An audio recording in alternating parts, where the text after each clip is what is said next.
Y pues el día de hoy tenemos dos ponentes que están en posgrado, están compartiéndonos un poco sobre su trabajo de investigación. Y tenemos como primera invitada a la maestra en ciencias, Dafne Bacab Kamal, que nos va a hablar sobre el análisis del megagametofito en el caso de la clarificación de óvulos. Ella es ingeniera bioquímica por el Instituto Tecnológico Superior de Calquiní, en el estado de Campeche. Es maestra en ciencias por el Centro de Investigación Científica de Yucatán, en la opción de bioquímica y biología molecular. Y también ha participado en congresos y diversos eventos de divulgación científica, entre ellos uno de los más importantes es embajadora de los Mexican Bioimaging Workshop y ha sido docente de nivel medio superior y superior en las áreas de bioquímica y química. Actualmente ella acaba de ingresar al doctorado en ciencias en la opción de bioquímica y biología molecular en el CICI y pues nos va a compartir hoy un poquito de lo de su investigación. Adelante, maestra Dafne. Hola, buenas noches. Muchas gracias por la presentación. Voy a compartir mi presentación.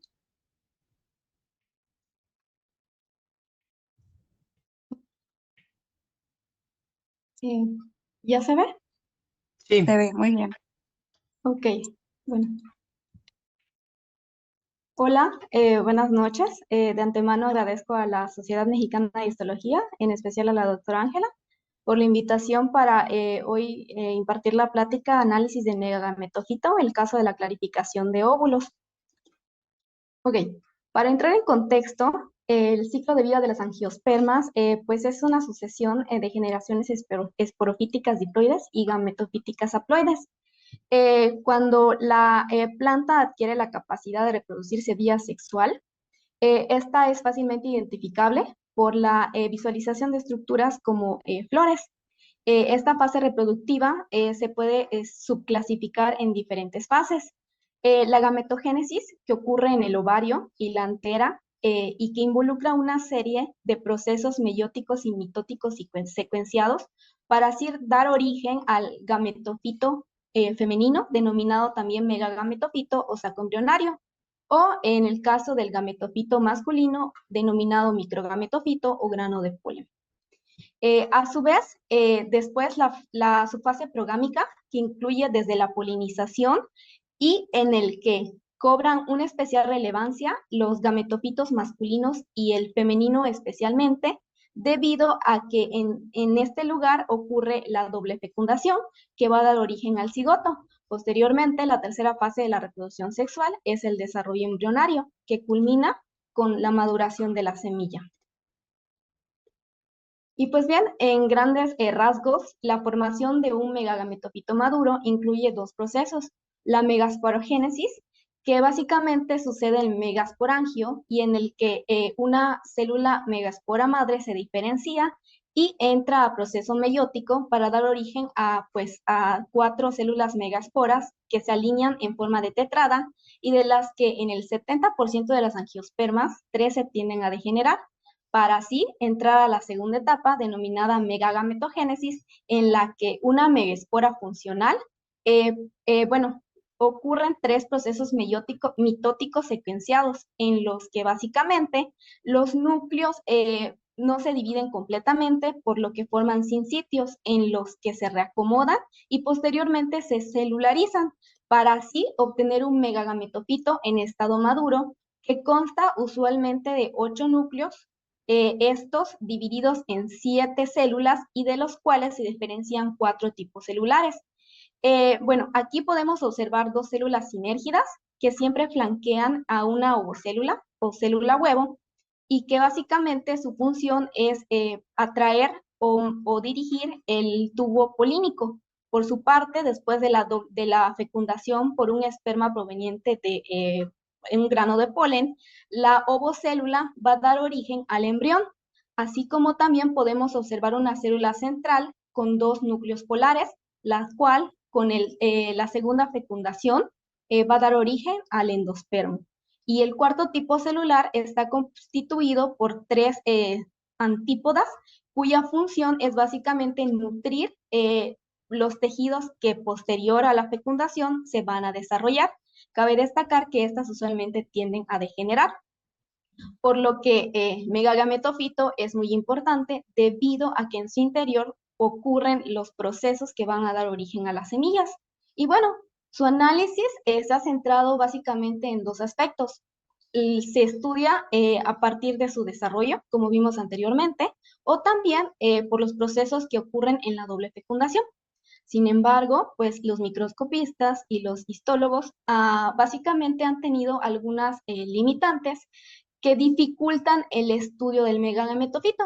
Entre ellas podemos mencionar al tamaño, ya que pues un megagametofito no mide más de 500 micrómetros, así como también podemos observar que se encuentra dentro del megasporangium, que a su vez está ubicado dentro de un óvulo que muchas veces tiene una o dos capas celulares llamadas integumentos, y de los cuales en ocasiones en su interior contienen algunos tipos celulares como cristales de oxalato que pueden dificultar el análisis o la visualización correcta de las células, así como también, bueno, las plantas, cada especie es única y por lo tanto dentro del ovario muchas especies tienen desde pocos hasta bastantes óvulos para estudiar.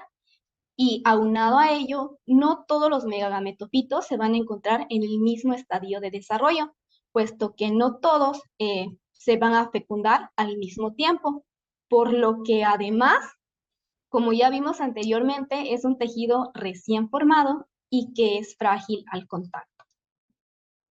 Entonces, el estudio del megagametofito en las angiospermas utilizando técnicas histológicas, básicamente se pueden dividir en dos tipos. Aquellas técnicas de seccionamiento en las que básicamente los óvulos son fijados, después son incrustados en resina o tratados en frío para después cortarse en microtomos o criostatos. Entre las ventajas de este tipo de técnicas se tiene principalmente a que teniendo ya los cortes histológicos, se les puede aplicar colorantes que permitan una caracterización citológica. Y bueno, también se puede hacer inmunotinción y por lo tanto analizar con microscopía óptica y confocal, dándonos resoluciones altas. Mientras que entre las desventajas de este tipo de técnicas se encuentran de que, bueno, pues se requieren múltiples colectas y fijaciones, además de que básicamente el hecho de tener bastantes muestras implica que debemos, bueno, aumentar el tiempo en el que vamos a tratar estos óvulos. Además, el plano de disección, es decir, el corte longitudinal, transversal o sagital, limita muchas veces el posicionamiento celular que podemos obtener en los cortes y por lo tanto dificulta la reconstrucción tridimensional. Por su parte, desde finales del siglo pasado ha surgido una nueva técnica denominada clarificación, cuyo objetivo básicamente es que los tejidos se van a hacer translúcidos a través de tratamientos químicos específicos, debido a que con estas técnicas se ha demostrado que se pueden analizar masivamente muestras de óvulos y disminuir el tiempo de tratamiento. Además, estas técnicas tienen la ventaja de que no alteran el contenido del megagametofito. Esto es que se conserva la ubicación y la morfología intacta del tejido. Así, en consecuencia, podemos analizar tridimensionalmente el megagametofito obteniendo una buena resolución. Sin embargo, entre las desventajas de estas técnicas se encuentran que la mayoría, o bueno, todas las sustancias clarificantes son fotosensibles.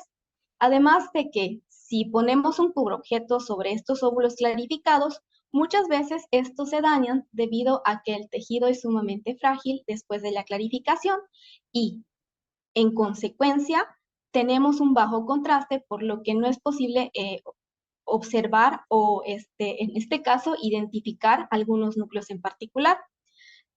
También otro problema a solucionar con estas técnicas ha sido que solamente se pueden analizar en campo claro. Y aquí les presento dos micrografías. Esta es de agave tequilana, perdón, de Fortoides y esta de agave tequilana, en la que claramente vemos las diferencias entre un corte histológico y un óvulo clarificado.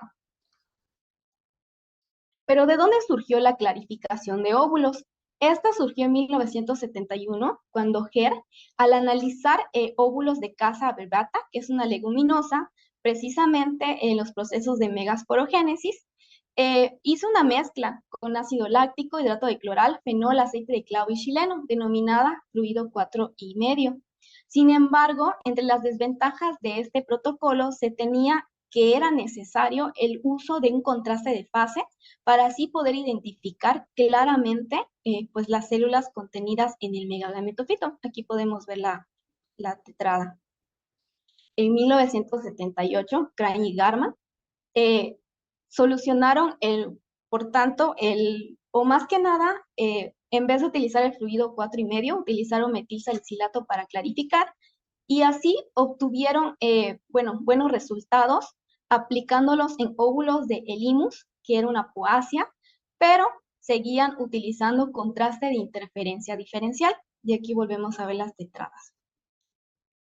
En 1984, Stell y colaboradores tuvieron el objetivo de solucionar ese contraste y poder visualizar con mayor intensidad aquellas zonas que diferenciaban a los núcleos, por lo que recurrieron a una tinción con hematoxilina de Mayer para así comparar entre gametofitos femeninos haploides y mutantes diploides de la especie Solanum tuberosum, específicamente durante el proceso de megasporogénesis y megagametogénesis.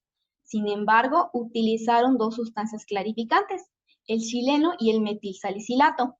Hasta aquí, los resultados habían sido notablemente mejorados. Sin embargo, la fragilidad del tejido no se solucionó del todo. Es así como en el 2014, González, Gutiérrez y colaboradores eh, eliminaron la primera clarificación, como vimos anteriormente por chileno, y solamente tiñeron con hematoxilina de Mayer y después clarificaron con metilsalicilato. Hicieron un análisis en la especie agave tequilana para estudiar específicamente el proceso de megasporogénesis. Aquí volvemos a ver las tetradas. La megagametogénesis, en esta micrografía observamos los núcleos después de la segunda división mitótica, caracterizar al megagametofito en su estado maduro, donde aquí podemos ver a la célula central, a la ovocélula, a las sinérgidas y a la célula central. Y también extendieron la aplicación para analizar el cigoto, es decir, la embriogénesis temprana y y ya en el 2021, los mismos autores de este trabajo se dieron a la tarea de teñir ahora utilizando tinciones de Felken y de ronamina Falcon, como podemos observar en estas micrografías, para así poder extender la aplicación de esta técnica y ya poder observar en microscopía confocal el megagametofito desde su caracterización en estado maduro y los eventos postfecundativos. En este estudio realizado en agave, también Ina Keynes, encontraron específicamente que con este protocolo se mejoraba muchísimo más la resolución, además de que se ampliaba la oportunidad de poder hacer un análisis de bioimagen y así poder reestructurar modelos en forma tridimensional. Y aquí en estas micrografías podemos observar con mayor claridad qué es la célula huevo o la ovocélula y cómo es que la célula central se posiciona sobre las tres antípodas, así como también podemos observar el momento exacto de la doble fecundación en el que el primer esperma fecunda a la célula huevo, mientras que el segundo esperma viaja mediante pues estas fibras de actina hacia la célula central para la segunda fecundación y así dar origen al endosperma. Entonces, la clarificación de óvulos gracias al metilsalicilato ha ampliado sus aplicaciones. Por esto, ahora no solamente podemos estudiar procesos meióticos y procesos que involucren al megagametofito durante la apomixis, sino que además ahora podemos estudiar simultáneamente tanto el desarrollo del óvulo como del megagametofito en su estado maduro. Asimismo, se extienden las aplicaciones para el estudio de la morfología y de la organización del megagametofito maduro, incluso en momentos previos, durante y después de la fecundación, como por ejemplo las primeras etapas de la endospermogénesis y de la embriogénesis temprana. Y ahora bien, en sí, las aplicaciones se pueden resumir en dos vertientes: desarrollo y estructura y forma y organización. Y bien, para hacer un recuento de los requisitos que se necesitan para la aplicación de esta técnica, vamos a numerar las siguientes pues, características. En primer lugar, necesitamos una sustancia clarificante. Y acá en este cuadro comparativo yo les muestro que básicamente las sustancias clarificantes que se han utilizado tienen un índice de refracción similar a lo que es el vidrio, debido a que así se reduce en gran medida los problemas de dispersión de la luz y de la aberración cromática durante la visualización bajo el microscopio y el posterior análisis de imágenes. Además, necesitamos mejorar el contraste utilizando técnicas de tinción. En este caso, voy a profundizar un poquito más con el uso de la hematoxilina. Y bueno, si por ejemplo tenemos un megagametofito que proviene de una flor que desconocemos el tiempo desde que se poliniza hasta que se fecunda, o básicamente el estadio o el tiempo de la fecundación, si es sincrónica o asincrónica, tenemos que realizar un análisis masivo de un gran número de óvulos, y para ello muchas veces no disponemos de largos periodos para poder cumplir este objetivo. Por ello necesitamos reducir principalmente el tiempo del análisis. Es entonces como interviene la clarificación de óvulos por metilsalicilato.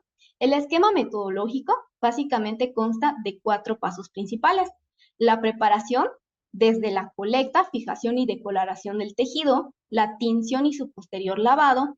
La clarificación, que cabe mencionar, requiere de un proceso de deshidratación previo, y el análisis, que incluye desde el montaje, la observación e inclusive el análisis de bioimagen. Y pues bueno, en mi proyecto de maestría, yo estuve trabajando con la especie Carludobica palmata, ruicipavón, denominada comúnmente como palma hippie. Esta planta es muy importante para pues, la península de Yucatán, sobre todo para Campeche, debido a que de sus fibras que provienen de sus hojas se pueden realizar una serie de artesanías con valor comercial cuantificable. Y bueno, su estructura reproductiva está en forma de espádice, denominada inflorescencia, y de las cuales en cada ovario se pueden colectar hasta 60 óvulos. Y bueno, en este caso nos dimos a la tarea de extraer con cuidado los óvulos provenientes de periodos establecidos de 1, 2 hasta el 10 días después de antesis. Cabe destacar que utilizamos la antesis como parámetro inicial, debido a que pues, el plantío se encontraba lejos del centro de investigación. Estos óvulos ya extraídos se fijaron en Fa, que es una mezcla de formaldehído, etanol y ácido acético glacial con estas proporciones durante 24 horas. Y debido a que el Fa puede fijar otras sustancias como fenoles, se requirió de un paso de etanol al 70%, sumergir estos óvulos por un periodo aproximado de 3 días hasta una semana, y cabe destacar que en este paso la muestra se puede guardar hasta el momento de su uso a 4 grados Celsius para así conservar el tejido. Posteriormente, el segundo paso que seguimos de este protocolo fue la tinción, utilizando hematoxilina de Mayer. En este caso, la hematoxilina como tal no tiene la capacidad de tinción a menos que se oxide con un mordiente, con un oxidante, perdón, que en el caso de la hematoxilina de Mayer es el yodato de sodio en su forma de hemateína. Sin embargo, la hemateína es un anión débil y no puede combinarse con el ácido nucleico. Entonces requiere de un mordiente que pues es una sal metálica, el alumbre de amonio, que se combine con la hemateína y así forme un complejo catión colorante. Y este a su vez ya se va a poder unir a lo que viene siendo pues las bases de la cadena de ADN.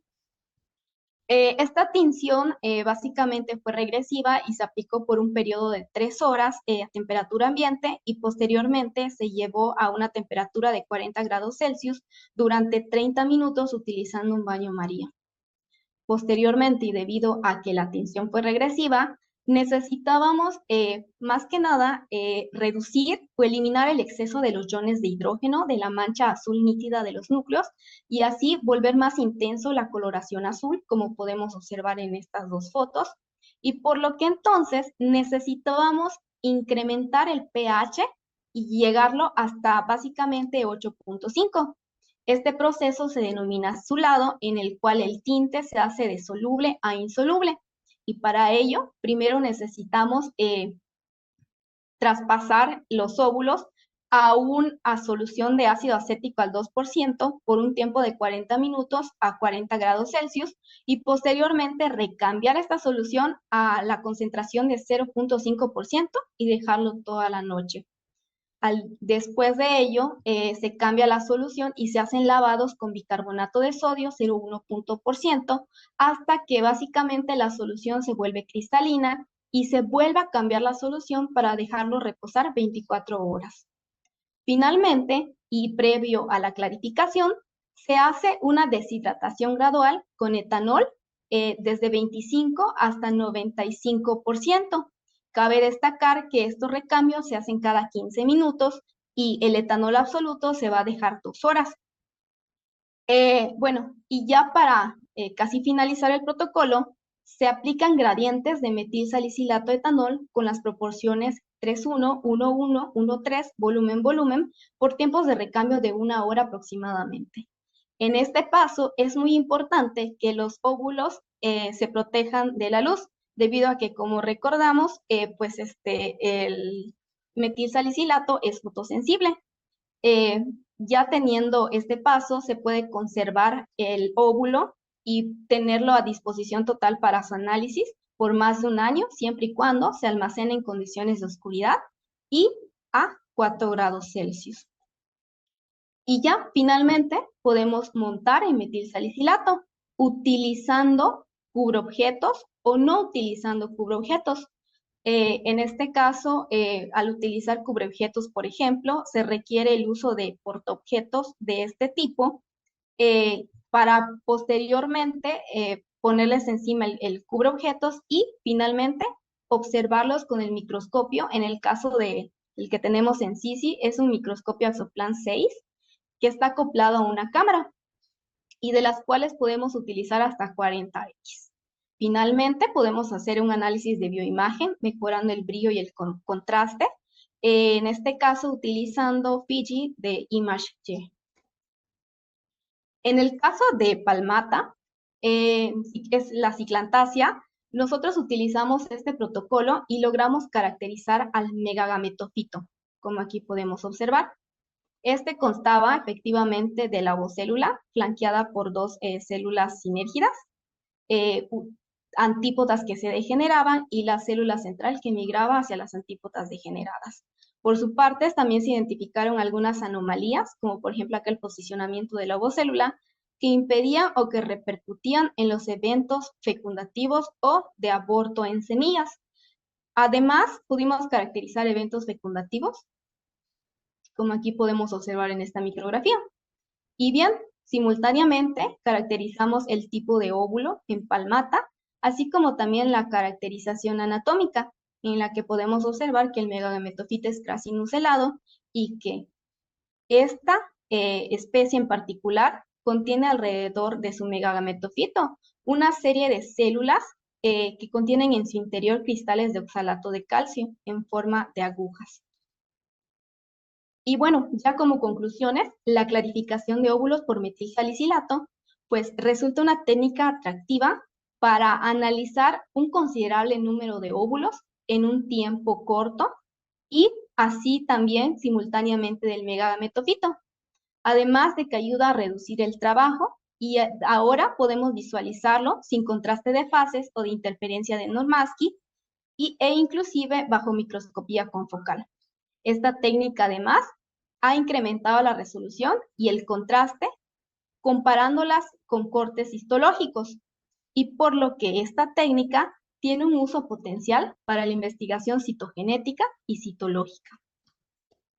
Y bueno, ya como agradecimientos, fue mi grupo de trabajo dirigido por el doctor Gregorio Godoy Hernández del Laboratorio 26 de la reciente nombrada Unidad de Biología Integrativa, antes Unidad de Bioquímica y Biología Molecular de Plantas, en la que básicamente aquí tengo compañeros de posgrado, y en particular quisiera agradecer al doctor Gregorio Godoy, a la doctora Ángela Q y a la maestra en ciencias Elide Áviles. Muchas gracias. Muchas gracias, Dafne. Qué interesante, sin duda una técnica muy novedosa y nos deja pensando, ¿no? ¿Qué podríamos hacer con eso? Hace tiempo hablaba por ahí en alguna cátedra con mis alumnos sobre la diafanización y era para observar esporas y realmente sí son técnicas que ayudan mucho en la microscopía de campo claro para observar los detalles. Entonces, esta técnica que tú propones se me hace muy interesante justo pues, para observar los detalles que a veces pues pasan desapercibidos, ¿no? Y aunque sea una microscopía de campo claro, siempre nos da mucha información relevante para el análisis de imagen. Entonces, bueno, pues muchas felicidades por tu trabajo, muy bonito. Me encantaron tus diapositivas y pues vamos a ver si hay alguna preguntita por aquí. Muchas gracias, Dulce. No hay de qué. Aquí en la sesión Zoom, ¿alguien tiene alguna duda? Yo sí tengo una duda. Adelante. Dafne, ¿cuánto tiempo se tardaron en hacer todas las pruebas para llegar a esta metodología final? Porque muchas veces presumimos los métodos, pero se nos olvidan todas las pruebas y todos los errores que tenemos que hacer en el proceso. ¿Cómo fue su experiencia en este caso? Sí, de hecho, pues básicamente es a prueba y error, porque pues no todas las plantas o todos los tejidos se comportan pues con las mismas propiedades exponiéndolos a protocolos ya establecidos. En general me llevé como 6 meses solamente para optimizar el protocolo.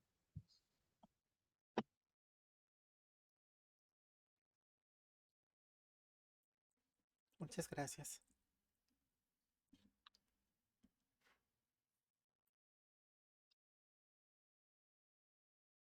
Muchas gracias. Por acá en el chat hay felicitaciones, Daphne.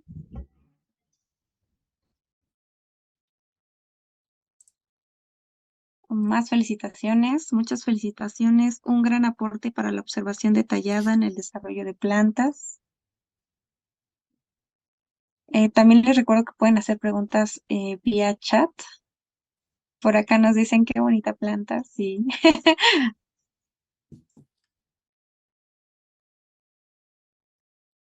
Como estoy aquí en el teléfono, no alcanzo a ver quién. Ah, adelante, doctor. Hola, buenas noches a todos. Bueno, en primera instancia, muy bonita plática, te felicito. También muy bonita planta, muy interesante, muy interesante. Y bueno, nada más una pregunta, entre pregunta y consejo. ¿Y ya publicaron esto? Eh, Muchas gracias, doctor Miguel. No está todavía en preparación la publicación. Ah, sí, pues métale velocidad, porque ya ves que de repente los fusiles son bravos. Entonces, métale velocidad, pues se me hace un trabajo muy interesante y aparte, pues me da mucho gusto porque es un trabajo, pues, auténticamente de investigación mexicana, ¿no? Y me da mucho gusto que sea allá de autóctono de Yucatán. Muchas felicidades en verdad, ¿eh? Buenas Muchas noches. gracias. Gracias, doctor. También está la doctora Ángela levantando manita. Sí, hola, buenas noches, Adelante. Dafne.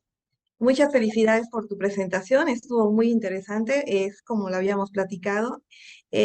Quisiera comentar que Dafne es estudiante de la unidad desde hace un buen tiempo y me tocó trabajar con ella desde hace unos años. Y es muy interesante los resultados que ha obtenido y cómo ha crecido su preparación en este área. pero me gustaría que comentaras con todos nosotros, porque no lo mencionaste, cuál es la importancia social de esta palma y cuál es la aportación de esos estudios a nivel histológico y a nivel de microscopía para pues para todo el área de la industria de las artesanías y sobre todo como materia prima y cuáles son sus aplicaciones en Campeche. Así es. Bueno, antes que nada, muchas gracias, doctora. Y pues básicamente esta planta fue introducida a la península de Yucatán. Sin embargo, para lo que es la zona maya limítrofe entre Campeche y Yucatán, constituye una fuente económica debido a que muchas familias mayas de localidades rurales se dedican a la fabricación de artesanías, principalmente de sombreros, que pueden llegar a costar hasta 5,000 pesos, y de la que la planta pues no tenía, no se sabía absolutamente nada, y tenía pues básicamente el tiempo medido con tesis para poder culminar los protocolos. Y con base en estos análisis, y más que no pude comentar por el tiempo, principalmente se pudo lograr la germinación de las semillas, porque esta especie tenía una latencia que pues varios ya la habían intentado sacar y no se podía. Entonces, con base en estos estudios histológicos, logré identificar las causas principales de la latencia y así establecer también un protocolo de germinación de la especie.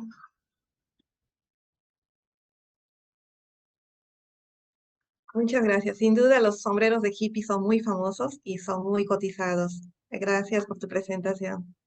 Así es. Son los Gracias. mejores sombreros, son los mejores sombreros y los más ligeros, excelentes. Y duran bastante. Yo tengo varios, excelentes. El doctor Eduardo también tiene una manita levantada. Claro que sí. Adelante, doctor Eduardo.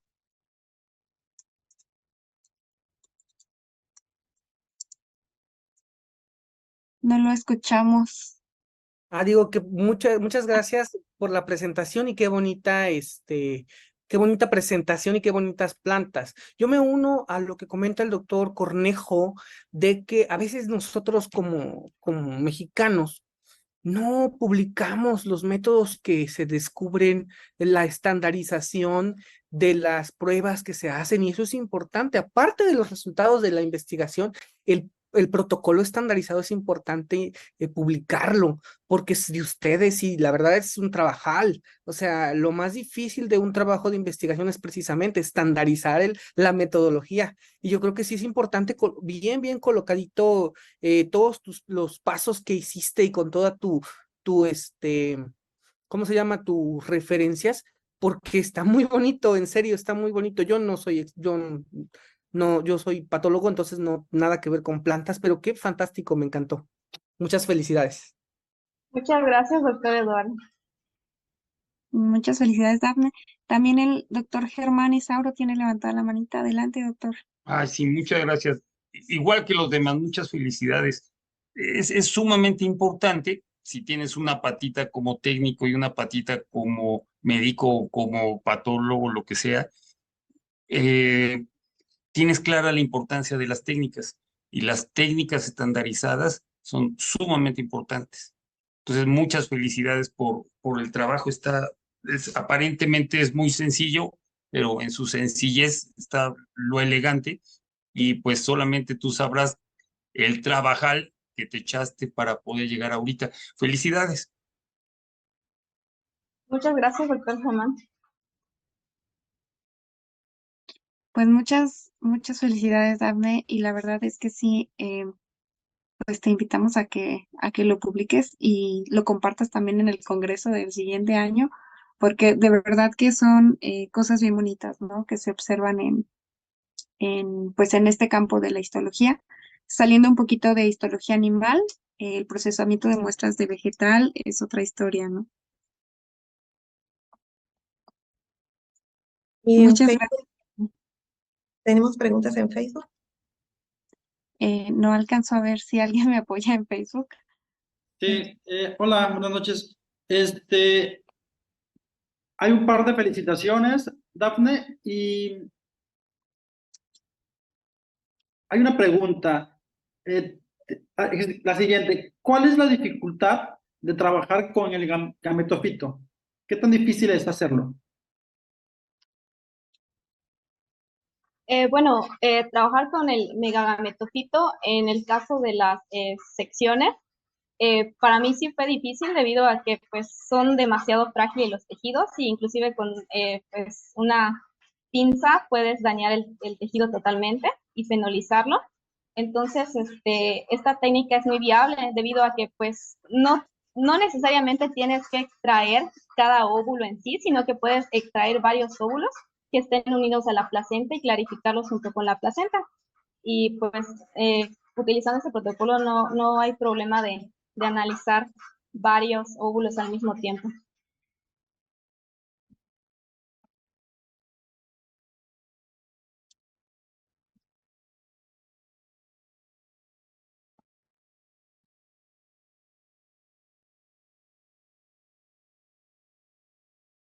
Ya no hay más preguntas en el chat, Ángela. Dulce. Gracias, doctor Fulgencio. Bueno, pues sin lugar a dudas, muy enriquecedora, Dafne. Muchas gracias. Te vamos a hacer llegar la constancia vía digital y pues te esperamos acá en la sociedad. Muchísimas gracias. Con esto damos por terminada la primer plática del día de hoy. A continuación vamos a presentar a la candidata doctor Andrea Bayona. También ella nos va a hablar sobre su trabajo en el posgrado. Ella está investigando la localización de biomoléculas en líneas celulares humanas y es ingeniería bioquímica por el Tecnológico Nacional de México, Campus Mérida, Yucatán. Ella obtuvo el título de maestría en Ciencias Biológicas del Centro de Investigación Científica de Yucatán en la Unidad de Bioquímica y Biología Molecular de Plantas, que ahora se llama Biología Integrativa. Actualmente ella cursa el 8º semestre del doctorado en Ciencias Biológicas en el CICI y cuenta con 2 artículos en colaboración y uno como autor principal. Andrea, ¿andas por aquí? Hola, buenas noches y muchas gracias por la presentación. Solo dame un momentito para, y por fin dime si ves mi presentación correctamente. Claro que sí, yo Este, te digo. Te escuchamos fuerte y claro. Y ok, si ya se alcanza a ¿ya ver. se ve en pantalla completa? Sí, Ah, adelante, ok, Andrea. muchas gracias. Bueno, antes que nada, buenas noches, muchas gracias por asistir y por la bonita presentación. Bueno, yo les voy a hablar un poquito acerca de lo que hago para mi trabajo de doctorado y principalmente sobre la parte de localización de ciertas biomoléculas en líneas celulares humanas. Como tal, yo no hago histología, pero utilizo diferentes técnicas de microscopía. Entonces, es ahí donde entra, ¿no? Poder presentar un poquito de mi trabajo. Principalmente, mi trabajo de tesis de doctorado se centra en la identificación de RNAs largos no codificantes que interaccionan con lípidos. Esto comienza con este artículo de Lin y colaboradores en el 2017, donde se detecta por primera vez, o se define por primera vez un RNA largo no codificante que interacciona de forma específica con ciertos tipos de lípidos y que tiene una función biológica en la proliferación de células cancerígenas. Aquí se encontraron 2 regiones específicas de interacción a lípidos y principalmente se centra en la detección de, o la interacción con fosfatilinositol 3,4,5 trisfosfato, que tiene un papel muy importante, ¿no? En diferentes procesos. Pero la parte interesante del artículo o en lo que se centra es que no solo se encarga esta región de la interacción con fosfatilinositol 3,4,5 trisfosfato, sino también con la interacción para interacción con la proteína AKT. Esta tiene un dominio pH que normalmente interactúa con lípidos, pero se demostró que la presencia de este RNA no codificante aumenta la interacción entre estas dos formando un complejo que posteriormente ayuda a la o infiere en la proliferación de células cancerígenas. Entonces, mi trabajo comenzó con identificar poblaciones de ciertos RNAs candidatos que pudiesen estar interaccionando con fosfatinoinositol 4,5-bisfosfato, que es uno de los lípidos en los que está interesado el grupo en el que me encuentro. Entonces, lo que hicimos fue partir de unas perlas control, que son perlas de cefarosa, y estas otras perlas de cefarosa recubiertas de fosfatinoinositol 4,5-bisfosfato, y esto nos dio ciertas poblaciones gracias a que después de hacer pasar este RNA, lo mandamos a secuenciar y nos dio diferentes poblaciones. De estos obtuvimos diferentes RNAs candidatos y mi trabajo es hacer el análisis de esta interacción entre lípidos y también algunas proteínas, como la fibrillarina, que es también parte de los como principales actores en nuestro grupo. Y bueno, posteriormente también la localización en líneas celulares humanas. Adicional a todo esto de los RNAs no codificantes, nos interesó, pues debido a la pandemia, algunas proteínas del SARS-CoV-2, como es la proteína N o nucleoproteína, y nosotros nos estamos centrando en la detección de esta proteína y su interacción o posible interacción con fibrillarina y otros tipos de lípidos, que es donde se relaciona con mi trabajo principal de doctorado. Antes de pasar como a los resultados, a lo que estoy haciendo, quería hablar un poquito de estas células, estas líneas celulares humanas, que, bueno, la primera que se conoce es esta línea celular GILA, que proviene de esta paciente Henrietta Lacks, es donde provienen su nombre y las siglas, gracias a su nombre y su apellido, que fue descubierta por primera vez, bueno,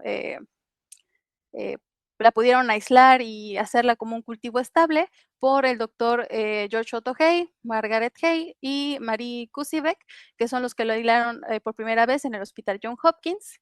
Y a partir de esta línea celular salieron muchas otras más que pueden provenir tanto de líneas celulares tumorales, por esta cualidad de que no dejan de dividirse o no tienen un número limitado de divisiones, o células que provienen de otras fuentes, pero que han sido manipuladas para poder proliferar de manera indefinida.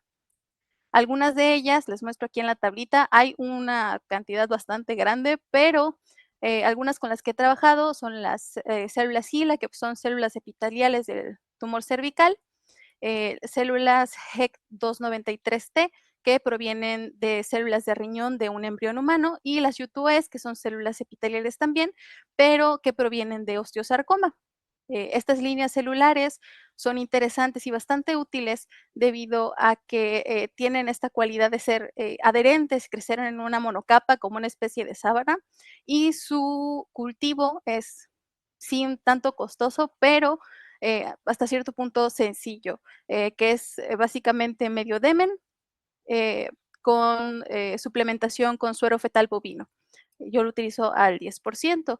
Y para hacer imágenes de microscopía para la detección de moléculas, ya sea con anticuerpos o para otros procesos, primero la preparación de la camarita o de, bueno,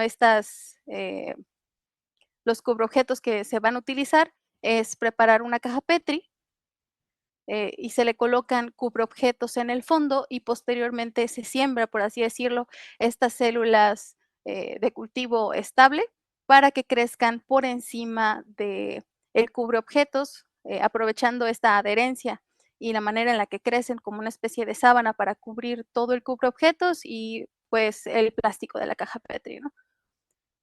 Principalmente yo utilizo técnicas de inmunolocalización. Estas técnicas es a partir de que ya se tienen estas células correctamente adheridas, después de haberlas sembrado, se esperan de 12 a 24 horas para que se adhieran de manera correcta y se procede a una fijación con PFA al 4%, permeabilización, también se hace un bloqueo con DCA, generalmente al 3%, y una incubación con anticuerpos. La incubación es con anticuerpos primarios específicos contra lo que nos interese observar, y posteriormente una incubación con anticuerpos secundarios, que aquí es donde se va a elegir el anticuerpo secundario dependiendo del canal que queramos observar posteriormente. Y bueno, pues se procede al montaje en un cubo de objetos y generalmente antes de esto se hace una tinción con DAPI para teñir los núcleos, o en su caso hay muchos medios de montaje que ya contienen el DAPI, entonces nos permiten una correcta tinción de los núcleos para su búsqueda en el microscopio. La inmunolocalización no solo nos sirve para proteínas, para localizar proteínas, sino también para la localización de otras moléculas como son lípidos o ácidos nucleicos, como en mi caso que trabajo con RNAs no codificantes, se utilizan sondas marcadas con biotina y anticuerpos contra la molécula de biotina.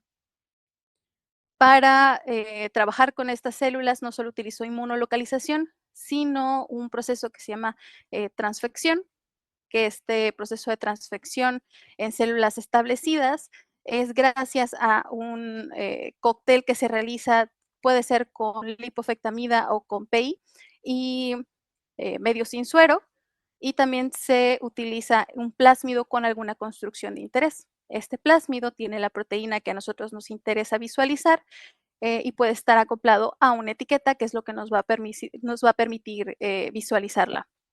Partimos de un cultivo, como había mencionado al inicio, con estos cubreobjetos en el fondo, en una confluencia del 50 al 70%, y posterior a esta transfección se incuban de 24 a 48 horas.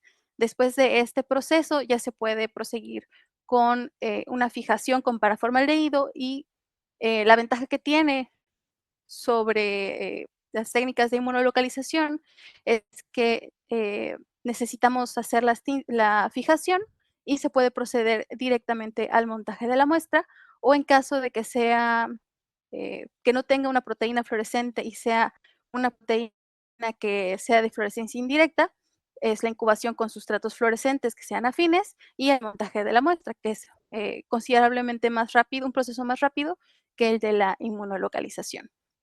Algunos de los sistemas que utilizo en mi trabajo son, pues yo utilizo ambos sistemas, que son estas proteínas acopladas a proteínas fluorescentes, como en el caso de GFP, que es la proteína verde fluorescente, y las que están acopladas a etiquetas con fluorescencia indirecta.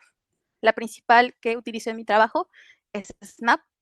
Este es muy interesante y muy útil debido a que por sí misma no tiene fluorescencia, pero tras la incubación con su sustrato, que es una benzilguanina atada a una etiqueta, se une de manera covalente una vez que entran en contacto, y se puede seleccionar la longitud de onda dependiendo bueno, se puede seleccionar el sustrato dependiendo de la longitud de onda o del canal que necesitemos, y eso nos permite hacer una localización no de uno o dos canales, sino poder jugar o elegir dependiendo de las moléculas que queramos localizar. Algunos ejemplos de esto es lo que les muestro a continuación. Aquí en la primera columna les muestro es un cultivo de células HeLa, bueno, nada más una de estas células. Este es un núcleo teñido con DAPI.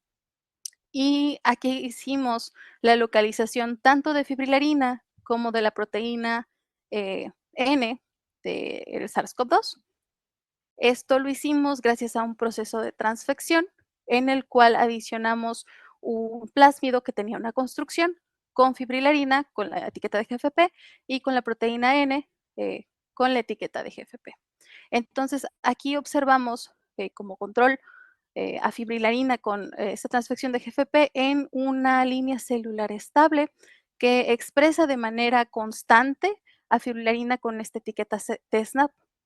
Elegimos el canal 555 y para corroborar nuestra localización o lo que estamos viendo en el canal de GFP, utilizamos un anticuerpo contra GFP en el canal 647 y procedimos con este montaje o merge.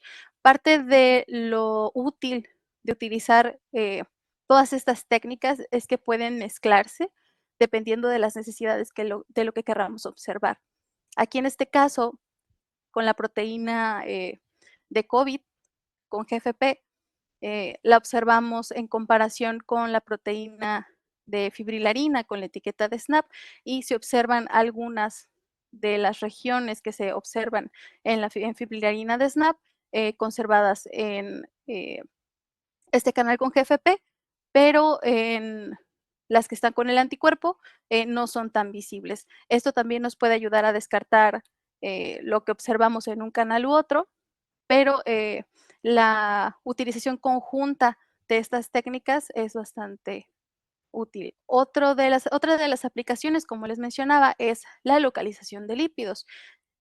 Aquí les muestro una célula teñida con DAPI y afibrilarina en este cultivo que expresa de manera estable afibrilarina con la etiqueta de SNAP.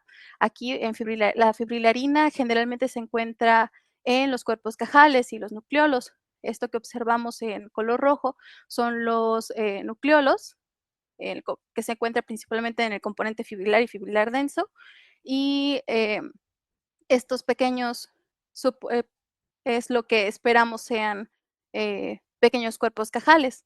Para la detección de lípidos, en este caso de PIP2, elegimos un anticuerpo específico contra PIP2 y el proceso fue muy similar a lo que utilizamos con proteínas, en el que se utiliza un anticuerpo específico contra PIP2 y la selección del anticuerpo secundario es dependiendo de también el canal en el que querramos observarlo, que en este caso es el 647, y aquí observamos un sobrelapado de ambas moléculas, ¿no?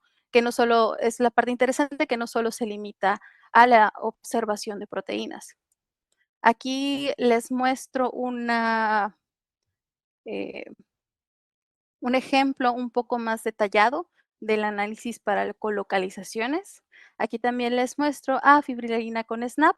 Ahora sí la tinción de núcleos, pero aquí observamos lo que esperamos son los nucleolos y un agrandamiento de donde se localiza el PIP2 en los nucleolos y lo que son las manchas nucleares. A diferencia de las manchas nucleares que son de mayor tamaño, el PIP2 que se encuentra en los núcleos de los nucleolos es en mucha menor cantidad, que son las que observamos aquí con la flechita verde.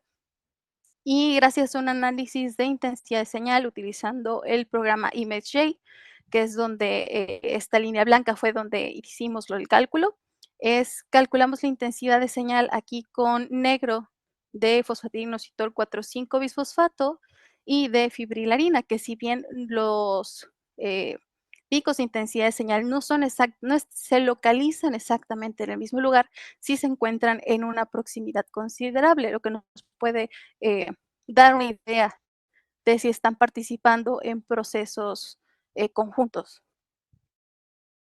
Otra aplicación de esto, de la inmunolocalización con anticuerpos y con etiquetas fluorescentes, es lo que les muestro a continuación, que este es un ejemplo de la localización de uno de los RNAs largos no codificantes con los que me encuentro trabajando, en el cual utilicé células HeLa sin expresión de fibrilarina estable como en las anteriores, pero esta partió dándole prioridad o iniciando con la fijación, permeabilización y bloqueo, pero antes de la incubación con anticuerpo pasó por un proceso de hibridación con oligos marcados.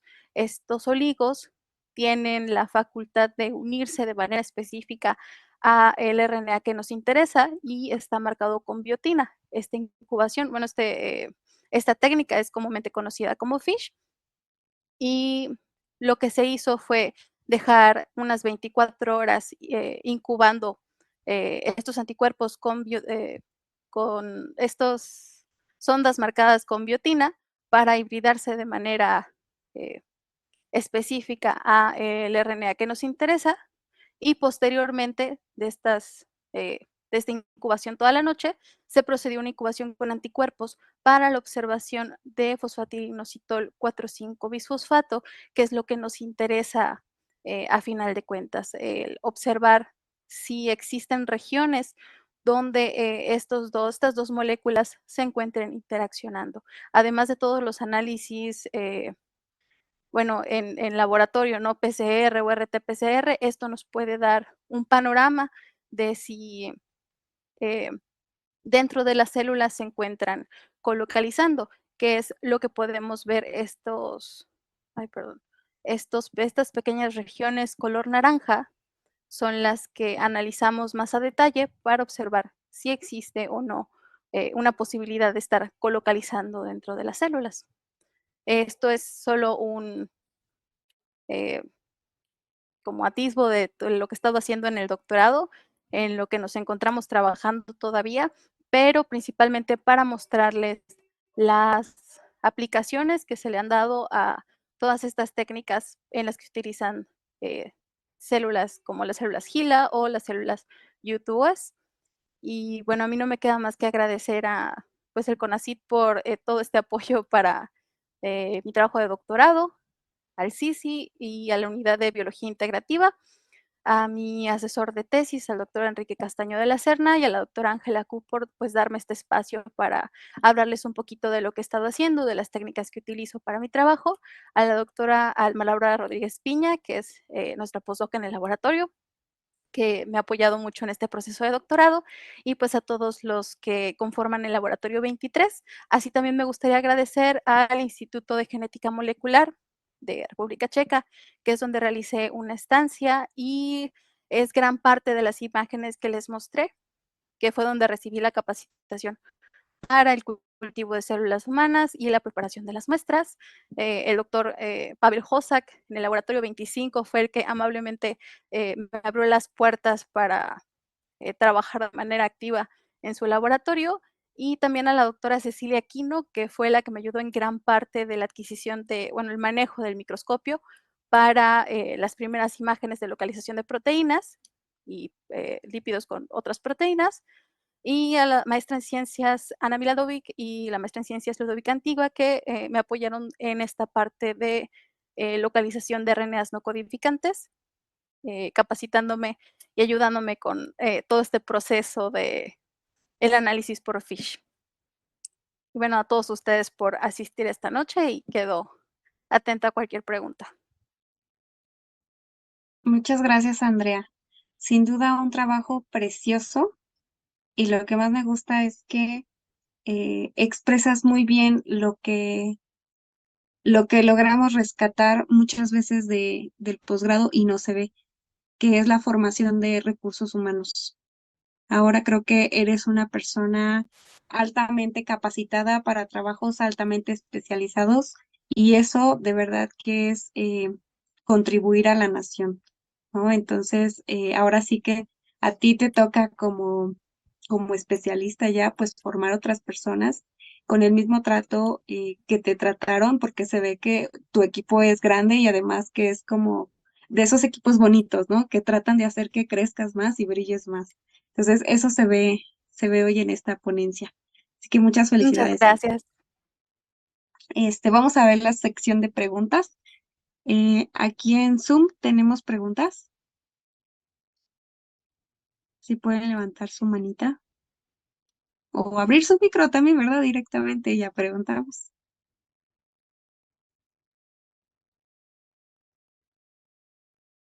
Pues más que preguntas, felicitaciones por el trabajo, ¿eh? Muy buen trabajo. Felicitaciones. Excelente Muchas calidad. gracias. También aquí en el chat hay comentarios. Excelente trabajo, impresionante, felicidades. Y con signos de admiración, así de wow, impresionante.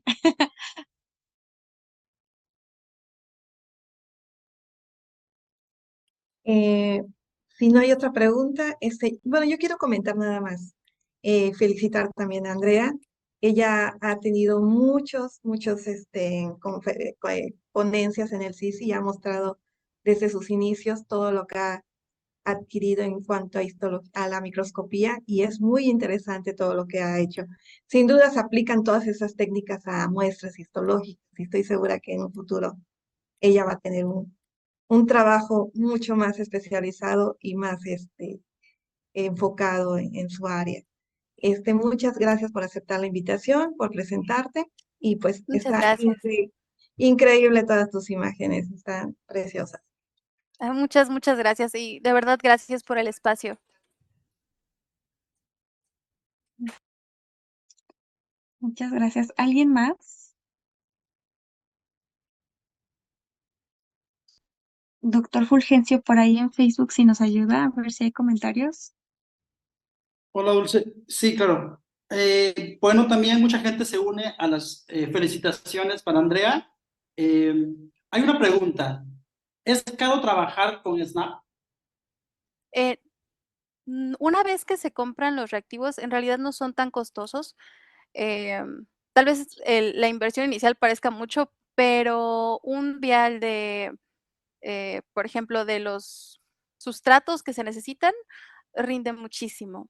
Por ejemplo, hay quien utiliza este sistema de SNAP directamente en las células y gracias a la dilución del medio se utiliza bastante más, pero en mi caso yo los utilizo directamente en los portaobjetos, de los cubreobjetos, y el cubreobjetos es muy, muy pequeñito, como de 1 centímetro, entonces un microlitro de sustrato alcanza para unos 2 mililitros de solución para incubar. Entonces, creo que al final de cuentas no sale tan costoso, solo es como la inversión inicial que se siente, pero creo que a largo plazo sí vale la pena.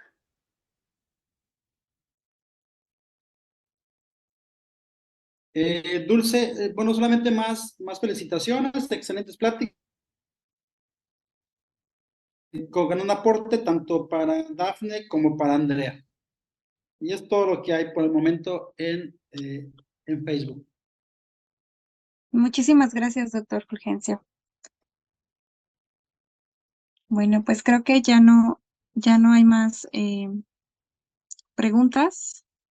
Vamos a pasar el formulario como en cada sesión y también le vamos a enviar su constancia tanto a Dafne como a Andrea de manera digital. Pues muchísimas gracias a todos. Doctora Ángela, no sé si hay algún anuncio o vamos a compartir el link o lo compartimos posterior a la sesión.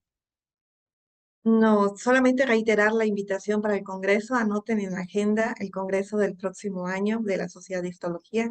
Los esperamos, están todos invitados para venir a Mérida y pues lo vamos a estar compartiendo en todas nuestras redes para que no se nos pasen los tiempos ni las fechas. Gracias, Dulce, y gracias a todos por conectarse a las conferencias del mes. Nos vemos en la siguiente, que es diciembre, para cerrar ya el año y felicitarnos para el siguiente. Bueno, concluida la sesión entonces. Un abrazo a todos.